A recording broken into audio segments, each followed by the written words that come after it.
I'm Elinor, 31, female. I live in a small university town, a quiet life dedicated to my work as a cultural anthropologist. My world was my research, my tiny apartment filled with books and artifacts, and my husband, Mark.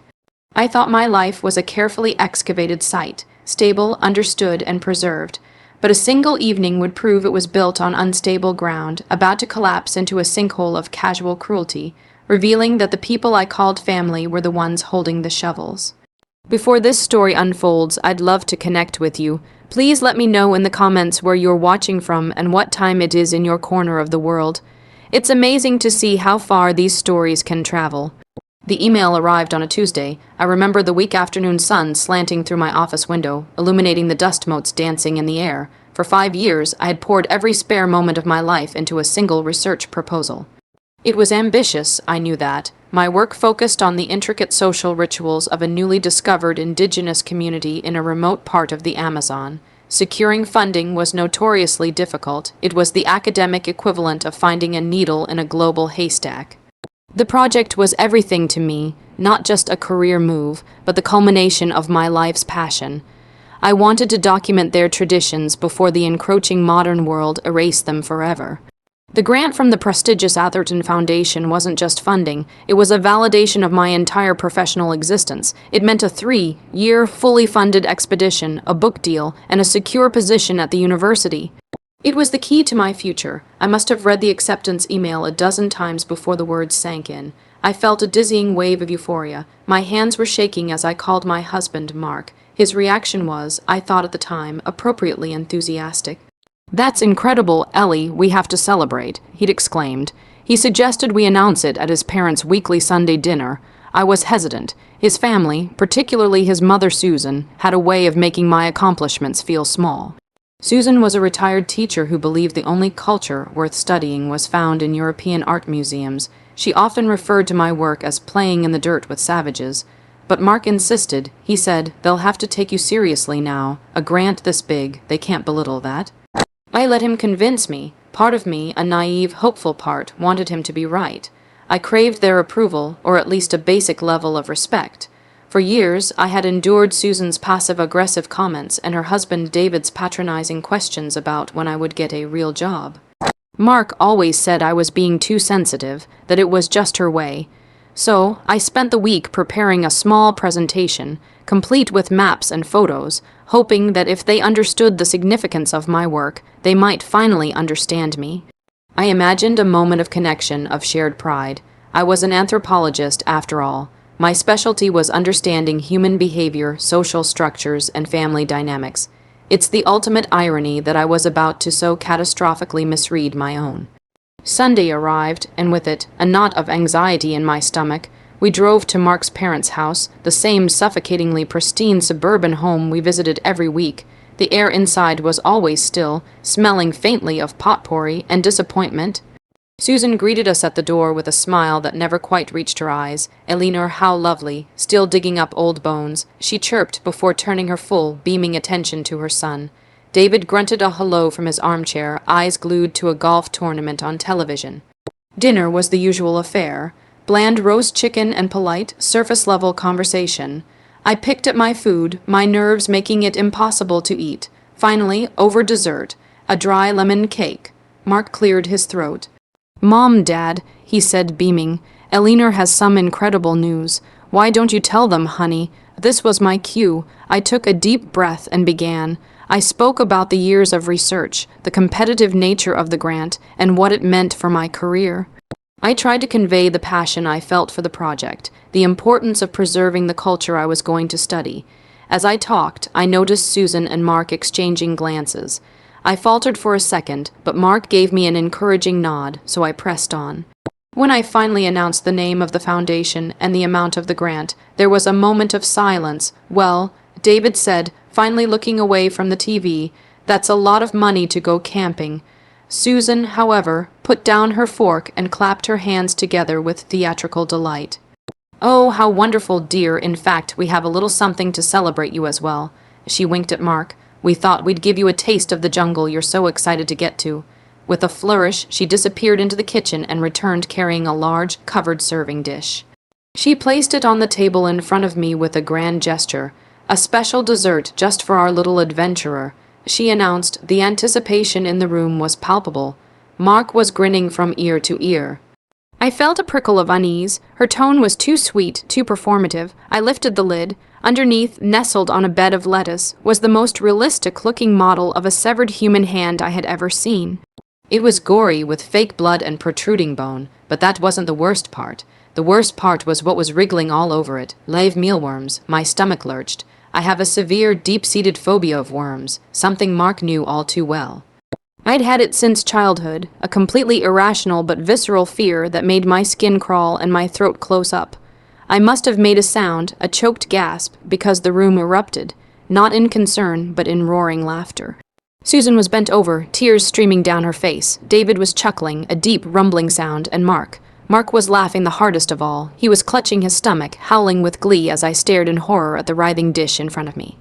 The prank was not just tasteless, it was targeted, designed to exploit my deepest vulnerability for their amusement.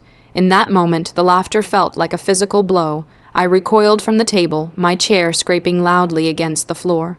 My heart was hammering against my ribs, and a cold sweat broke out on my skin. The sight of the worms, squirming and alive, sent a wave of pure, unadulterated panic through me. I couldn't breathe. The room started to spin. All I could hear was their laughter, a deafening, echoing chorus of ridicule. They weren't just laughing at my reaction. They were laughing at me, at my fear, my passion, my life's work, all of it reduced to a cheap, cruel joke. "Oh, lighten up, Eleanor," Susan gasped, wiping a tear of mirth from her eye. "It's just a joke. I got the hand from a Halloween store. You should see your face," Mark wheezed, finally catching his breath. He got up and tried to put an arm around me, but I flinched away as if he were on fire. "Come on, babe, it's funny, funny." My voice was a raw whisper. You know how I feel about them. I couldn't even say the word. "That's what makes it a good prank," he said, still grinning, completely oblivious to the dawning horror on my face. "You're always so serious about everything. We just wanted to see you loosen up." I looked from my husband's smiling face to my mother-in-law, who was now picking up the dish, still chuckling. "Honestly," she said, scraping the prop and the live worms into the bin with a flick of her wrist, "if you're going to be living in the jungle, you'll have to get used to a few bugs. Consider it training." Their logic was so twisted, so profoundly cruel, that I couldn't form a response. They had taken my greatest achievement and my deepest fear and smashed them together into a grotesque spectacle for their own entertainment. I felt a profound sense of dislocation, as if I had been dropped into an alternate reality where love and respect were meaningless concepts. The drive home was silent. I sat pressed against the passenger door, as far away from Mark as I could get. The sound of their laughter was still ringing in my ears. When we got back to our apartment, Mark finally seemed to register that I wasn't lightening up. "Okay, I get it, you're mad," he said, sighing as he tossed his keys onto the counter, "but you're overreacting. It was a harmless prank. My mom didn't mean anything by it. She put live worms in front of me, Mark," I said, my voice trembling with suppressed rage. "You stood there and laughed. Because it was a joke, Eleanor. My God, you are so sensitive sometimes. It's not a big deal. That was it. That was the moment the ground crumbled beneath my feet." "Not a big deal," I repeated, my voice rising. "My entire future, the culmination of 5 years of work, and your family turns it into a circus act to mock me. And you who are supposed to be my partner, my supporter, you were the ringleader." He threw his hands up in exasperation. "I give up. You're impossible when you get like this. I'm going to bed." He walked out of the room, leaving me alone in the sterile silence of our kitchen. The laughter had stopped, but the echo remained.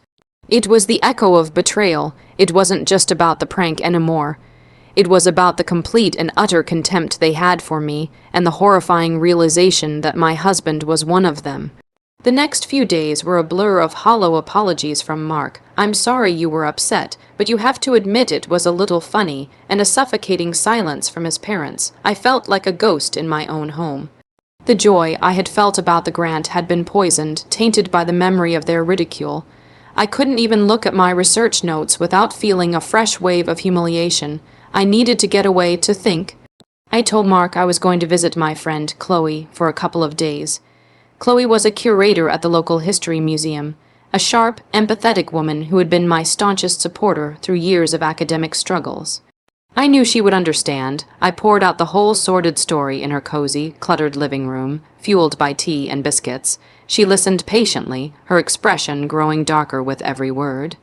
When I finished, she didn't offer platitudes or tell me I was overreacting. She simply said, "That's not a prank, Eleanor, that's abuse." Her validation was like a lifeline. "He keeps saying it was just a joke." I whispered, the shame still hot on my cheeks. Chloe shook her head. "A joke is something both people find funny. This was a power play. Susan has always seen your intelligence as a threat. This was her way of putting you back in your place, and Mark let her. No, he helped her. She was right."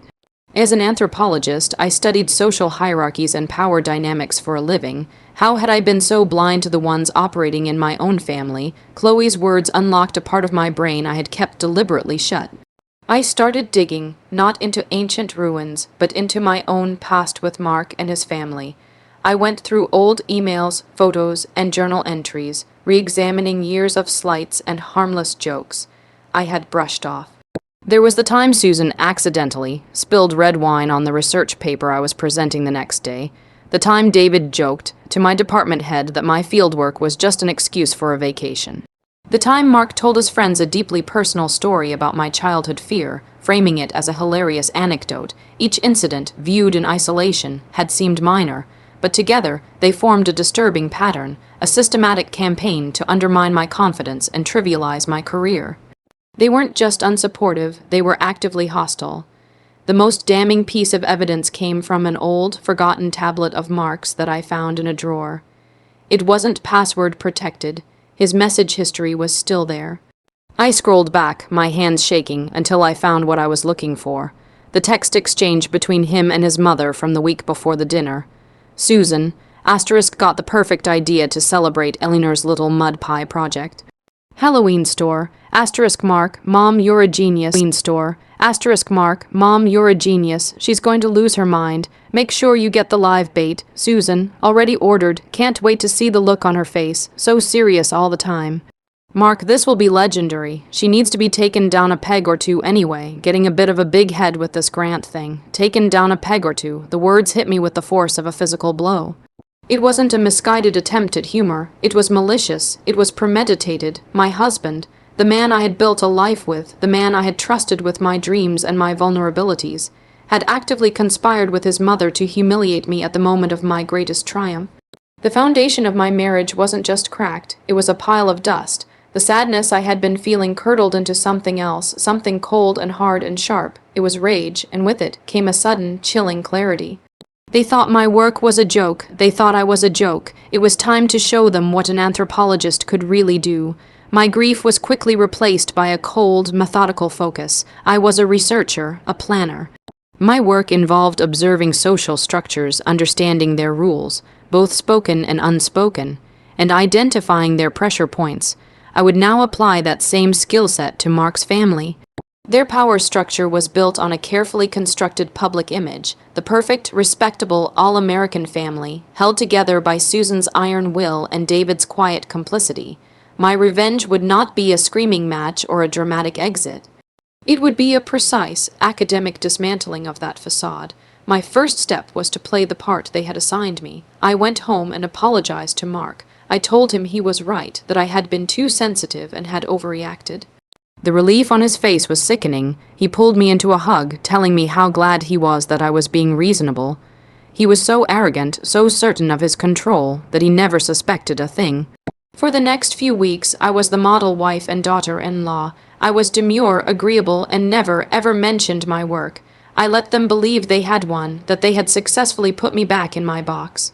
Meanwhile, my real work began. I knew from years of listening to David drone on about his family history that his grandfather had been a moderately successful industrialist in the late 19th century. David was intensely proud of this, and the family had one significant heirloom from that era, a large, ornate silver locket passed down through the generations, which Susan now possessed. It was her most prized possession, the symbol of their good breeding and historical importance. She wore it to every significant social event. With Chloe's help, her connections as a museum curator were invaluable. I began to dig into David's family history. We spent hours in archives and online databases. It turned out the great-grandfather wasn't just an industrialist. During the panic of 1893, his factory had gone bankrupt, and he had saved his own fortune by swindling dozens of working-class families out of their life savings. He was a con man, a fraud, but the real bombshell was the locket. According to a faded newspaper article from 1894 detailing the scandal, the locket hadn't been in their family for generations. It had been stolen. It was a unique piece commissioned by one of the families he had ruined, and he had taken it as collateral for a fake loan before disappearing. The final piece of the puzzle fell into place when Chloe, using her professional contacts, managed to track down the living descendants of that family. They were a quiet, humble family living a few states away. They knew the story of the locket. It was a painful piece of their family lore, a symbol of the betrayal that had cost their ancestors everything. They even had the original design sketches, passed down through the generations. My plan was set. Susan's 40th wedding anniversary was approaching, and she was planning a large, catered dinner party. It was the premier social event of her year, a chance for her to hold court and perform her role as the gracious matriarch for all their friends and neighbors. She had already graciously asked me to prepare a toast. Oh, I would prepare a toast. It would be my own version of a research presentation, complete with a key artifact. All I needed to do was get my hands on that locket. The day of the anniversary party, I feigned a migraine. I told Mark I would come to his parents' house later, after I had rested, so I could help with the final preparations. He bought it completely, kissing me on the forehead and telling me to take my time. The moment he was gone, I drove to their house. I knew Susan kept the locket in a velvet-lined jewelry box on her dresser. I also knew they kept a spare key under a loose stone by the back porch, a fact Mark had carelessly let slip years ago. Letting myself into the silent house felt like a transgression, but my hands were steady. I walked into their bedroom, the air thick with the scent of Susan's cloying perfume. There it was, sitting on the polished mahogany dresser. The locket was heavy in my hand, a cold, silver weight of lies. I carefully took it, replacing it with a near-perfect replica Chloe had commissioned from a theatrical prop maker. It was a good fake, but it wouldn't hold up to close scrutiny. It didn't need to. It just needed to pass a glance. I arrived at the party 2 hours later, looking pale but composed. I was wearing a simple black dress, and the real locket was tucked safely in my clutch. The house was filled with Susan and David's friends, the pillars of their community. Susan, wearing the fake locket, was in her element, accepting compliments and basking in the spotlight. Mark, ever the dutiful son, was by her side. He smiled at me, a smug, satisfied smile that said, "See, this is how things should be. You in your place, me and my family at the center of the world." When the time came for the toasts, Mark went first, delivering a gushing, sycophantic tribute to his parents. Then Susan looked at me, a condescending smile on her face, and now Elinor would like to say a few words. I walked to the head of the dining table, my heart beating a slow, steady rhythm. I began by congratulating them. Then my tone shifted. "Family is built on stories," I said, my voice carrying through the quiet room. "We tell ourselves stories about who we are and where we come from. These stories, these heirlooms, become symbols of our identity." I looked directly at Susan. "Take, for instance, that beautiful locket you're wearing, Susan, a symbol of the family's proud history." She preened, touching the fake locket at her throat. "David's great-grandfather had it made for his wife," she said proudly. "Actually," I said, my voice dropping slightly, "that's not quite the true story." I saw a flicker of confusion in her eyes. I took out the real locket from my clutch. "The story of this locket, the real locket, is a bit different." I proceeded to tell the room the true story of David's great-grandfather, the swindler. I told them about the families he ruined, and then I told them about the family who had originally commissioned the locket, a family whose lives were destroyed by a man's greed. The room was utterly silent. David's face had gone pale. Susan's smile was frozen on her face. Mark looked utterly bewildered. This story, and this locket, I concluded, holding it up for all to see, don't actually belong to your family. They belong to the descendants of the people you defrauded. On cue, the doorbell rang. Standing on the porch were the 3 descendants of the wronged family whom I had flown in for the occasion, along with a reporter from the local newspaper whom Chloe had tipped off. I turned back to the stunned room. As an anthropologist, I believe in repatriating stolen artifacts to their rightful owners. It's about restoring history and honoring the truth. I walked over to the elderly woman, the great-granddaughter of the man who had been cheated, and placed the locket in her hands. She looked at Susan, her eyes filled not with hatred, but with a quiet, devastating dignity. The reporter's camera flashed. Susan looked from the real locket to the fake one she was wearing. The blood drained from her face as she finally understood. Her entire identity, the foundation of her social standing, was a lie, and I had just exposed it in front of everyone she knew. The immediate aftermath was chaos. Susan began to stammer, a string of incoherent denials. David sat frozen in his chair, looking like a statue. The guests, sensing a scandal far more interesting than a wedding anniversary, began to murmur amongst themselves. The reporter was politely but firmly asking questions. I didn't stay to watch the full implosion. I turned to Mark, whose face was a mask of disbelief and fury. "How could you?" he hissed, grabbing my arm. I pulled my arm away, my voice as cold and clear as ice. "You taught me," I said softly. "You taught me that humiliation is a joke. You taught me about taking people down a peg. I just happened to be a very good student. I've filed for divorce, Mark. My lawyer will be in touch." I walked out of that house and never looked back. I didn't need to. The story ran in the local paper the next day, a mild but humiliating piece about a historic local family's heirloom dispute. The carefully constructed facade of the perfect family was shattered. Their friends and neighbors would forever look at them differently, wondering what other secrets and lies were hidden beneath the surface. Susan's social standing, the thing she valued above all else, was permanently tarnished. For a woman like her, that was a fate worse than anything. The divorce was messy, but I had the upper hand. The story of the party and the text messages I had saved painted a very clear picture of Mark's character. I took what was mine and I moved on. I didn't need the grant money to escape anymore. I had freed myself. 6 months later, I was on a plane, heading for the Amazon. The Atherton Foundation had been incredibly supportive, and the delay had only made me more determined. As the plane flew over endless miles of green canopy, I felt a sense of peace I hadn't felt in years. I had lost a husband and a family, but I had reclaimed myself. My work was not about digging up bones or playing in the dirt. It was about truth. It was about giving a voice to people whose stories had been ignored or silenced. In the end, Mark and his family had tried to make my world smaller, to shrink my passion down to the size of their own petty cruelty. But they failed. I was an anthropologist. I knew how to excavate, how to find the truth buried under layers of dirt and lies, and the most important discovery I ever made was that I didn't need their approval to validate my existence. My future was my own, a new, uncharted territory waiting to be explored, and I was finally ready to begin the dig.